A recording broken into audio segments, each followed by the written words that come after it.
हुन त यो संसारमा मायामा धोका भयो भने मान्छेलाई धेरै गाह्रो हुन्छ। त्यही भएर पुरानो सालमा मायामा धोका भएर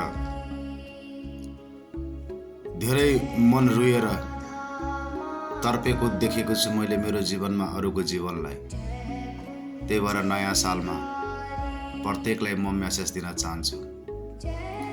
अब जीवनमा कुनै पनि व्यक्ति एनीबडी नयाँ पुरानो कसैलाई पनि माया लाउनु छ भने तपाईँ तयार भएर माया लाउनुहोस्। माया लाउँदा मलाई धोका हुन्छ भनेर तपाईँ स्योर भएर बस्नुहोस्। यदि तपाईँ स्योर भएर माया लाउनु भयो भने तपाईलाई जीवनमा तपाईको जीवनलाई गाह्रो हुँदैन, बलियो हुन्छ। किनभने मायामा धोका हुन्छ भनेर तपाईले पहिले नै तयार भएर राखिसक्नु भएको छ।